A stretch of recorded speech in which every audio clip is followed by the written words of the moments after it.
cây thảo giang hồ vết chập chiết dưng mén cũng nổ.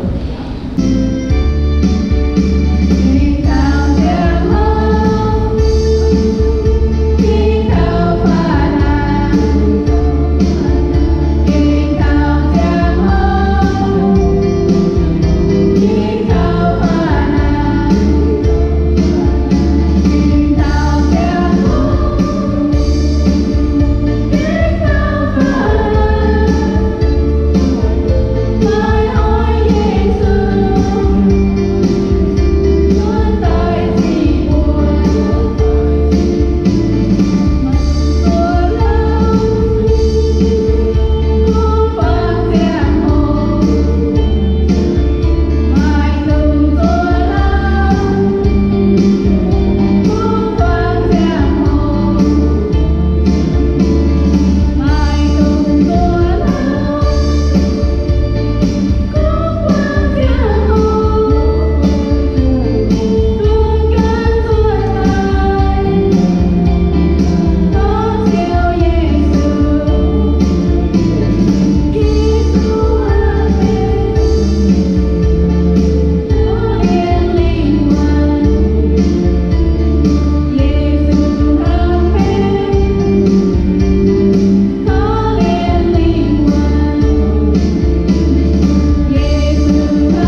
phụ thọ con chỉ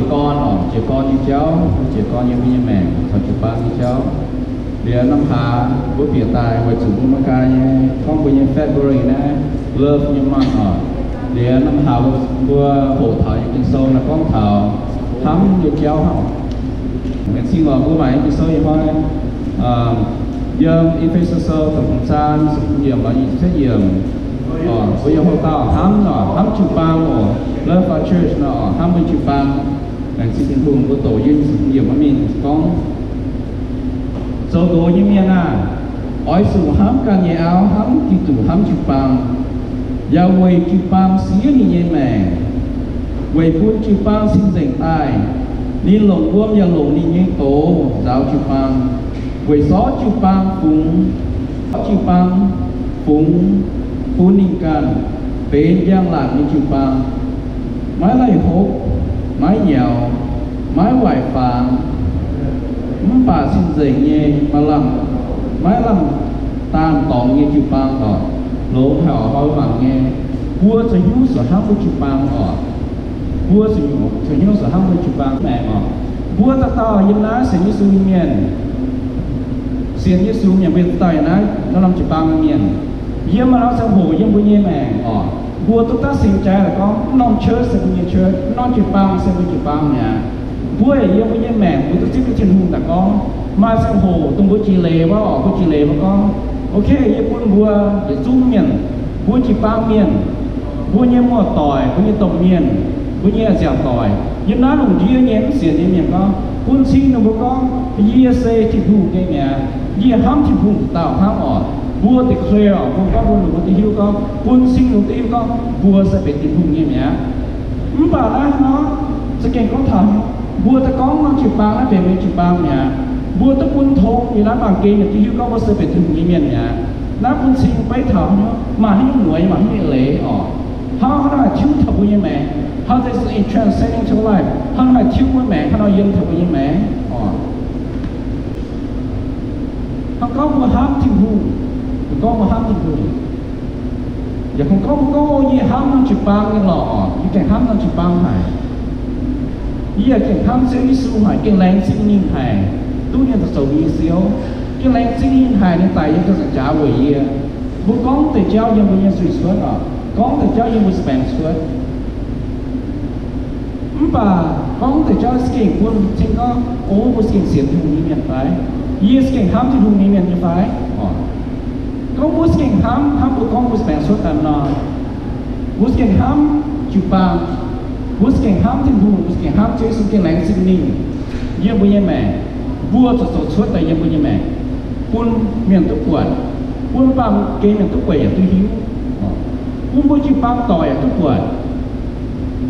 một thầy phá như vua nhẹ vua ham tâm cả vua thiếu bây giờ mẹ phầnนี้thiếu bây giờ phần phim phầnนี้thiếu bây giờ lệ phầnนี้thiếu vua sờ tay cháu cũng quấn thui thùng cháu phầnนี้quân miền thật quật phầnนี้vua giật thiếu mấy mẹ nóng tóm giật thiếu nóng tóm ta quân miền tức quật quân miền thật quật con xây nhẹ vua nhẹ giật bèn xuất là có nhẹ trên sào vua sờ nhẹ lệ sào vua nhẹ phần phim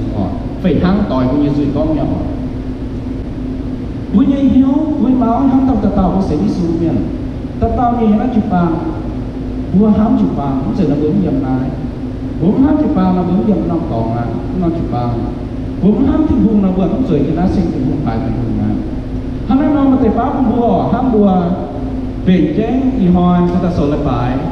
bùa chọn chú bùa giàn nhà giàn miền đi về chú chú hồ nên chú thọ nái chụp băng bùa nhìn hiếu của máu có ý do như ta thọ chơi ý cái lồng hiếu bảo dung sinh lén sinh tỏ dung quản phán thì tỏ dung bảo dung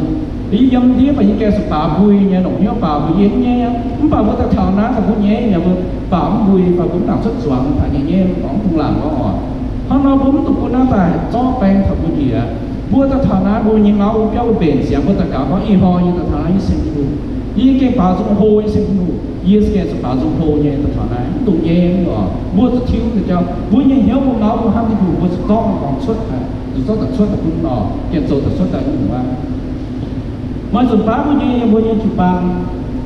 mà xong một cháu vua nhìn ta miền nhà hám phải hám giờ ta miền nhà máu phải hám có phê nhiên nó ở bây giờ phê nhiên nó không thích phải hám vua rồi ta xin trai phải走bây giờ chụp bằng mà đến họ chụp vua phải vua hám phải nhau thảo 做本波中海波中比丘，做本波中比丘代，做本波七节代，做本波比丘一般哦，把不hamกับ不扎噶哦，得教那个得教得ปัญหานั้น得 decision นะคุยตัว本波七节ไปคุยตัวนั้นย้อนถ้าบุญย้อนไปอ๋อนี่ก็วันนี้บุญมาครับน้องตัดสินใจแล้วถึงนึกว่าห้องน้องโซ่ตายน้องตั้งสินใจตายน้องพายน้องโซ่ตายติ่งตายที่ฉันออกบัวแข็งต่อบัวฝีห้างไงก็สิก็กิโซเมียนเมียนโกเมียนจีปางเมียนจีปางเพี้ยเมียนต่อเสียงนิสุเมียนต่อน้องจีปางเมียนต่อเสียงที่บุญเมียนเยี่ยมน้องจีปางฝีห้างบัวหายมาปัญหาตายบุญบัวปีเหี้ยวตายบัวหอบสู่มาสิมิ่งก้องนะบัวมาสิโซหูอย่างเจ้ามาสิก้องยาวอย่างเจ้าอ๋อเวส่วนโยบัวมันตะเกาด่างบัวมาสิโซอย่างเจ้าโอเคบัวมาสิโซอย่างเจ้าบัวจะอยู่บัวก้องเอาโซน่ะบัวจะตะเกาโอเคบัวจะเกยเดียตะเกาโถทิ้งหูโอเคโถทิ้งหูคอยบัวบัวยิ่งเหี้ยวคอยบัวบัวยิ่งกองฟ้าคอยบัวบัวชมเมย์คอยบัวบัวยิ่งสิงคุณบัวหมั่งโทหมั่งตะกวดในบัวสลาเนี่ยหนูโตยังเจ้าละส่วนหิวอ๋อบัวหมั่งตะกวดนิโมเดฟอ๋อนิโมเดฟจะเก่งโจนอ๋อก็บุญต้องตะเกาด่าบุญยังตัดสินใจบุญขัดเชียตาเนี่ยมันจะยังถึงตายมันหอบโอเคมันหอบมันใส่บัวจะตะเกาบุญถึงหุ่นต่อบัวบุญสิงลิงต่อบัวโอเคแล้วจะคอยกอยก็ต้องไปเก่งมาปัญหาเนี่ยบัวอย่าจะโทษถึงหุ่นโอเคโทษถึงหุ่นจบบุญเหี้ยวเมาตายจบบุญเหี้ยวให้ห้ามก็โทงตายอย่าปุ้นแชมป์ก็ให้ต่อมาฉันก้องปุ้นว่าให้เมนแปะบัวมันจะเข้ามาปัญหาแต่บัวจะก้องหรือใส่ห้างมองบัวมาสิ้นห้างมองต่อสิ่งที่สูงเนี่ยปุ้นห้างต่อป่าบัวมาสิ้นห้างมองโอเค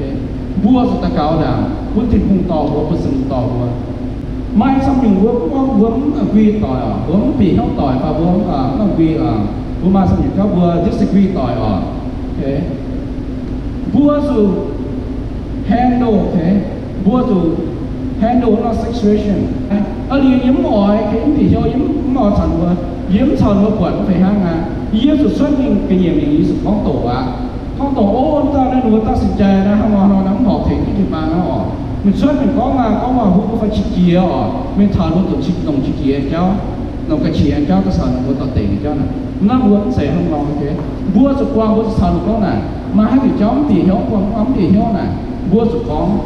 บัวสานก้องบัวส่วนเหี้ยวอย่างก้องบัวสลางอย่างก้องบัวมันต่อกระเชียแต่ยังไม่แย่แม่ก้องบัวมันถูกช่วยเป็นหลงกระเชียแต่โตเป็นก้องว่าผู้เจ้าเนี่ยมาก้องนี่น่ะน้าถึงก็บัวจีบางน้ำจะก้องบัวห้ามจีบางก้องบัวใส่ห้ามจีบางเนี่ยบัวใส่ห้ามจีบางน้ำมา respect คุณจีบางมา respect คุณจีบุญและจีบุญจีบางบัวเป็นก้องไหนมันใส่บัวจะก้องโตกว่าเมียนมันใส่ก้องโตกว่าเมียนบัวก้องโตจีบุญ为什么那么主讲我他们的苦？他那么不信我的有，มาอยู่มาเจ้ามาสับอยู่เจ้าเมียนก้องแต่เมียนสลามแต่เจ้าหอบไปยังเหี้ยวโอเควิธีสกีน่ะหอบไปเหี้ยวมันบ่าวบุญทอนน่ะโซ่บัวน่ะโซ่ละบุญซิงเมียนตะกวนนะเมียนมังเมียนสามตะสุดก้องเมียนสามมันตะเมียนอ้อยเมียนโซ่ตะพุยมีเหี้ยวฮะมันพุยเหี้ยวอะไรยี่ตามันอ้อยยี่ตาเมียนก้องตัวเขาน่ะโซ่ตะพุยกับกวนแต่ไม่อยากเจ้าชอบพุยยังแม่ห่อหอบเจ้าฮะโอเคอีหอยยี่เมาอีโถบัวจุตุงบุกของบัวห้ามจีบางยังคนไม่จีบางนะเตเมียนก็บัวห้ามน้องจีบางเมียนนะตุงเตเมียนก็บัวห้ามจีบุงยังเตเมียนนะตุงบัวก็แรงซิจิบุงนี่ตอนนี้เสียหมายน้องจีบางบัวนะคุณพายน้องจีบางบัวมีอย่างไรคุณบัวตุ้งมังตะกวดจีบุงยังจีบุงยังเมาคุณบัวน้องจีบางมีปัญเสยให้ชั่วตายให้โจมีปัญเสยหายลงยี่โถจีบุงคุณบัวตะกวดน้องตองก่อน就帮你签字面仓，签签字就公面哦，就帮是不啊，天户呢就帮天户跟签字不得到的，车呢就帮，本呢就帮，原来很说你讲啦，我面都行，头你嘢哈，不头不，讲不得到懂票呢，懂票呢咱就不做天公面，一线也就是讲。วัวจีบางจะช่วยปันเสยวัวจีบางให้เป็นโลยี่จีบางเยี่ยเสียงก้องวัวจีบางที่ผมพายกับผมบนน้องจีบางไหมผ quân vua nồng tài bài này xem như chụp ba vua tao sẽ như suy miền vua tao rồi chúng nó kéo như sản rồi chúng ta tôi như miền giúp cho nó là phải to những tiền miền chim quân vua tao mà xin nhẹ cái miền mà cái miền xin nhẹ vua nồng tôi xin nhẹ tôi chim thái tập vua tề vua số trên hung vốn thao vua xin nhẹ nó to vua cho tao làm tập quán nhớ vua sự tình vốn thao vua mà tiêu tao thì không thao vua xin nhẹ vua nồng tôi xin nhẹ là sẽ rồi thì vua California nó vua bản kia khó như biểu bản British này vua bản tên giang sĩ đá có hồ có vua mà cầm tên giang sĩ là hai baส่วนยุ่งแต่อย่างสิ่งบ้าอย่างนั้นแหละห้างเจ้ายุ่งเรียกพวกนั้นเจ้าเนี่ยนะโหเจ้าคนตาโหกับสิ่งบ้าสิ่งยุ่งทิ้งวายตัวแบบพวกนั้นเจ้าตายเดี๋ยวนะโหกับคนนี้บ้าทิ้งสิ่งยึดอยู่แต่ยึดอยู่ดูว่าอย่างลงมาวัวโคตรอย่างหลงก็จุ่มลงก็จุ่มจุ่มลงจุ่มดาววนวนดูcòn đốวนở đâyส่วนยุ่งพวกมันไปอย่างช้ำdân quà là bố mà cũng là bật dạng đáo như là rưỡi phang như là dạo xí nha họ và dân cái đĩa đáo như cái đĩa nó foundation đấy dân cái đĩa đáo đĩa nó dùng sử dụng ta dùng nó đáo ta sử dụng tổng hiếu thế ta dùng tổng hiếu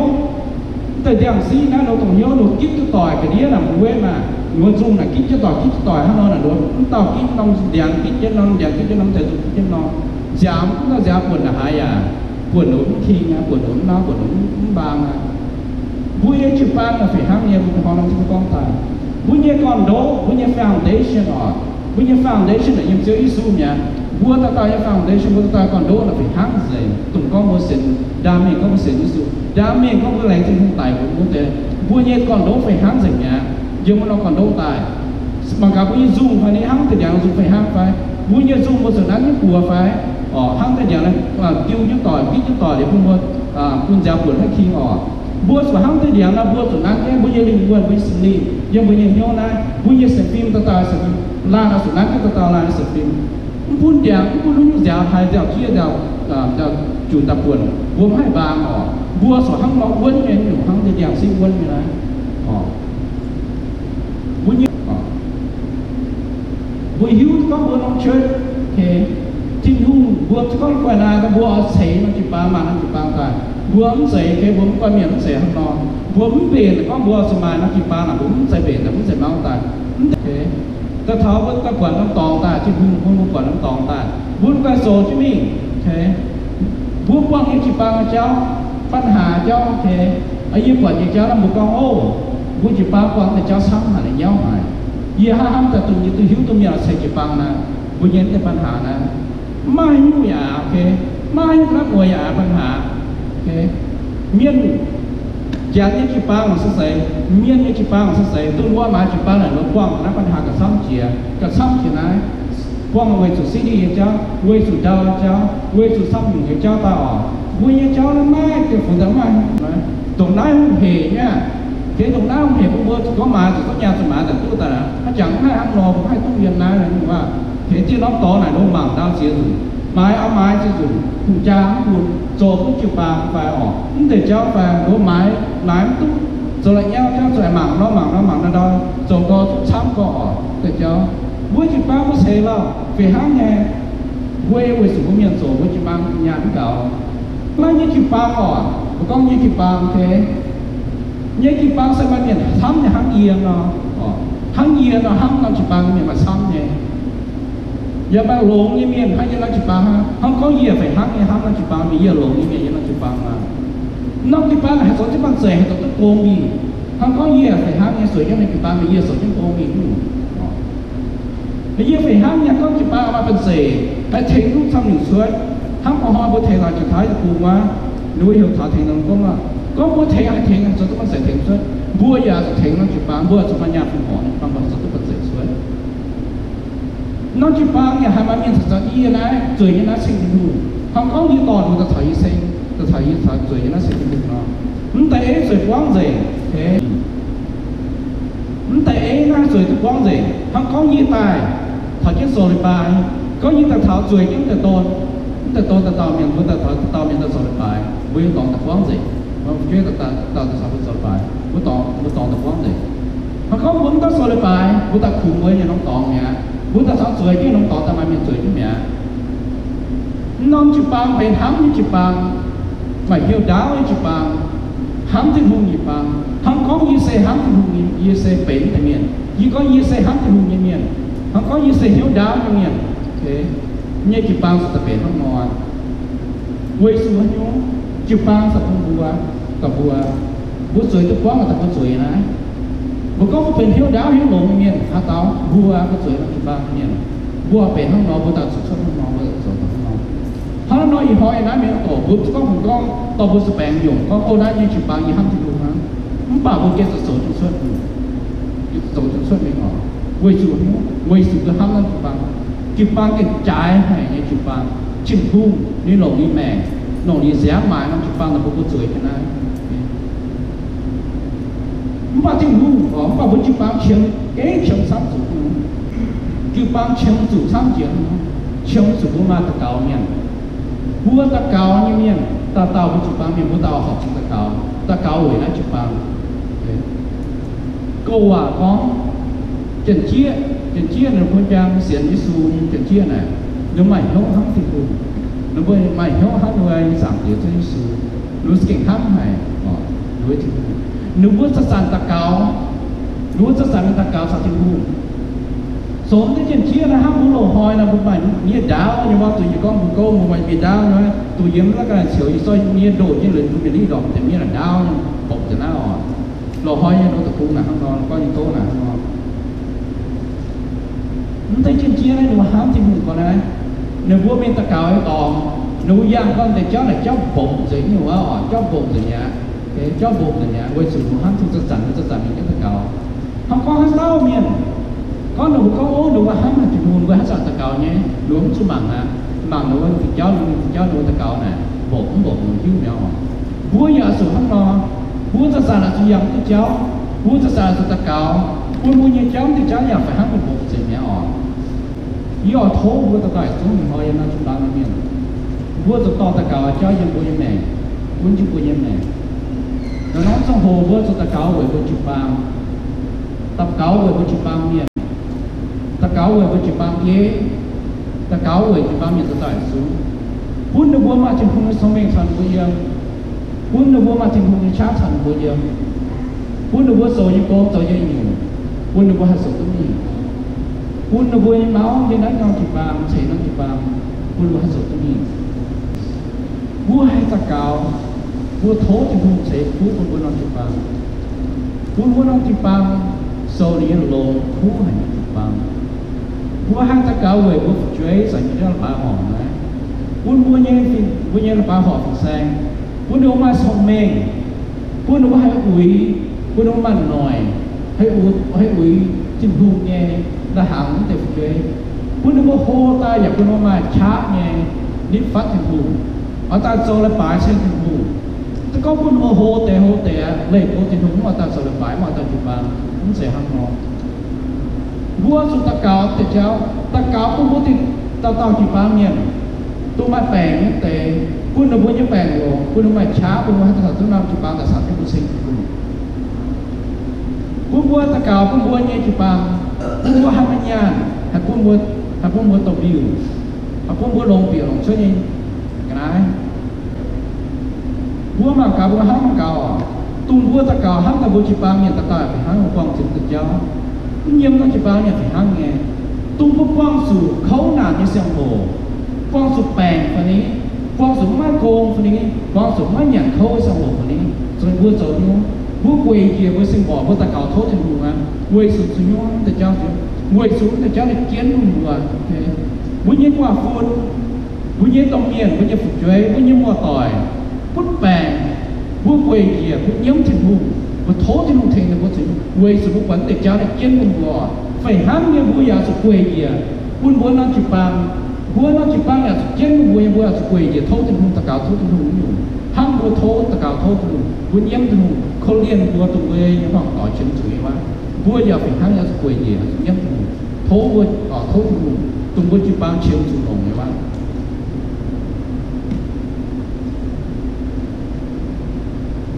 ประมาณสักจุด vui chỉ ban qua sự ban hạ mà sắp dùng một quang chủ để hiểu như cháu quay xuống nhú quay xuống qua có quả bữa sắm tao có quả bữa sắm tao có quả tao có tao phải hám nhà có tao phải hám nhà bữa hát tao thì hát tao bữa tổ số để làm bữa tự nhiên nó có telephone game đóโทรศัพท์เกมแล้วจะแยกจะหางมาฟังแยกหางมามันต่อก็บัวเล็กต่อบัวสวยเจ้าหองมาสิบต่อเมียนมาบัวเจ้าว่าฮะที่บัวเจ้าแล้วคู่บัวก็บัวเจ้าว่าฮะบัวเจ้าว่าฮะ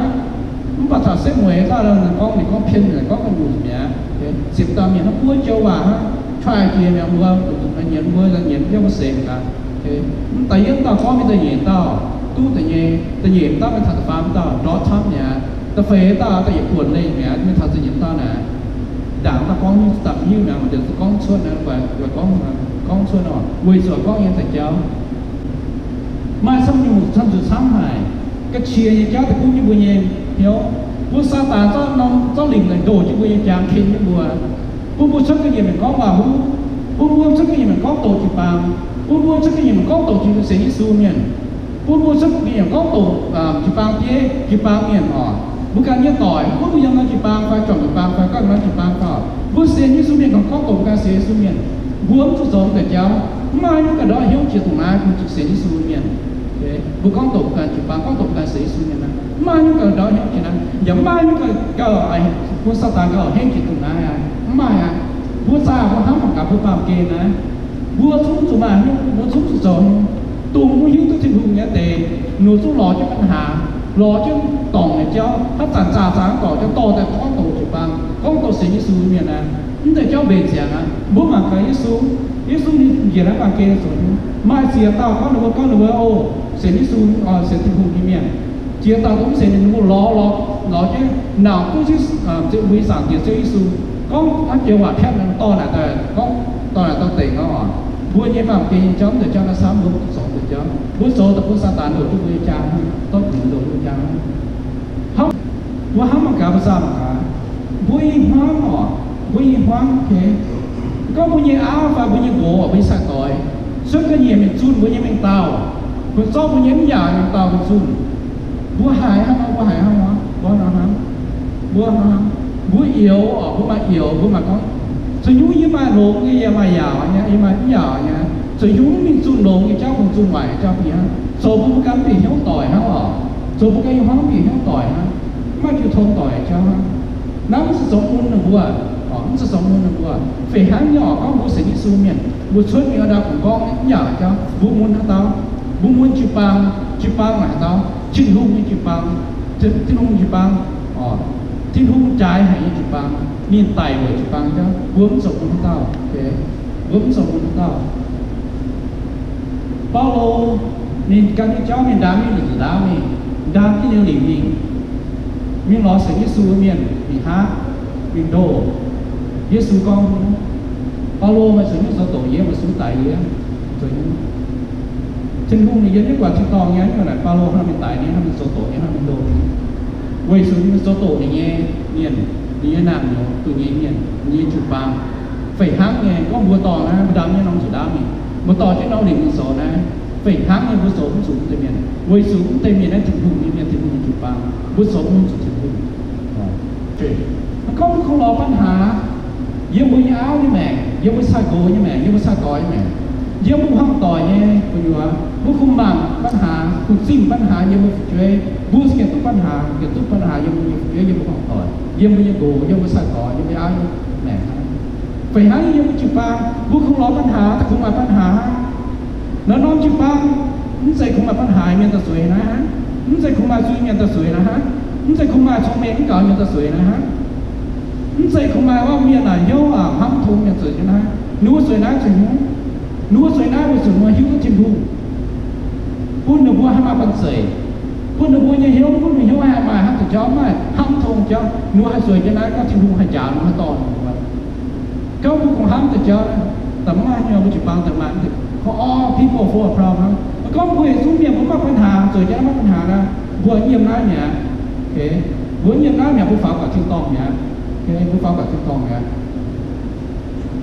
บัวตะไคร้นะบัวมันสู้มาปัญหาบัวเชื่อมสุดที่ดูโอเคเชื่อมสุดที่ต่อบัวสตาร์สมาบัวอะไรเงี้ยนะเชื่อ con bùa kế nó muốn tuของchaของมันคงรอปัญหาเจ้าแต่ยมจิตบางรอปัญหาเจ้ายังไม่ยังห้องต่อยรอปัญหาเจ้าแต่ยมต้องมาต่อยฮะมันป่าบัวสมานบัวลงไอ้เจ้าคุณบัวก็โอ้ยแก่ห้ำนั่งจิตบางยิ่งแก่ห้ำที่มุมเนี่ยนะเก็บบัวสุดแต่มันเก็บโสมไอ้เจ้าสุดแต่ห้ำก็เป็นบัวห้ำมันกะเมียนจะยู่อ้อยก็ฟูห่อยานไฟออกพื้นยานไฟออกเมียนมาซ้ำอยู่เจ้าไงมาเตะแกทับทีวีแต่เขาโอ้ยบัวโถบัวปุญญาจะเกี่ยวจุ่มหายน้องแต่ผมว่าฝูงยามสิบปุญโห